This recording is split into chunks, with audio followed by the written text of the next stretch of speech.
న్యాయవాది ఇజ్రాయెల్ హత్యను ఖండిస్తూ రంగారెడ్డి జిల్లా ఇబ్రహీంపట్నం బార్ అసోసియేషన్ న్యాయవాదులు నిరసనకు దిగారు. ఇబ్రహీంపట్నం కోర్టు నుంచి అంబేద్కర్ చౌరస్తా వరకు ర్యాలీ నిర్వహించి సాగర్ రహదారిపై న్యాయవాదుల రక్షణ చట్టం అమలు చేయాలని డిమాండ్ చేస్తూ ఆందోళనకు దిగారు. ఆపద నుంచి రక్షించమని అడిగిన మహిళకు అండగా నిలిచినందుకు న్యాయవాదిని హతమార్చారని ఆవేదన వ్యక్తం చేశారు.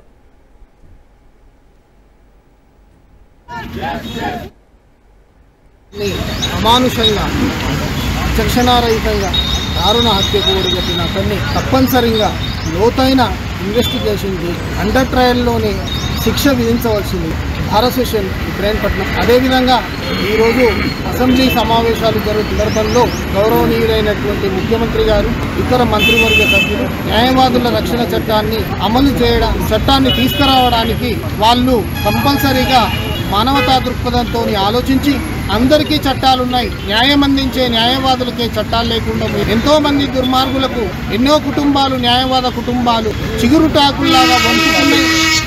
ఈ నేర ప్రవృత్తి గలటువంటి వాళ్లను శిక్షించే విధంగా ఈ చట్టంలో అన్ని రకాలైనటువంటి కఠినమైనటువంటి సెక్షన్లను పెట్టి ఈ చట్టం రావడం వలన ఎవరైతే న్యాయవాదుల మీద దాడి చేయాలని ప్రయత్నిస్తారో చట్టం చూసిన తర్వాత వెనుకడుగేయాలి. అదేవిధంగా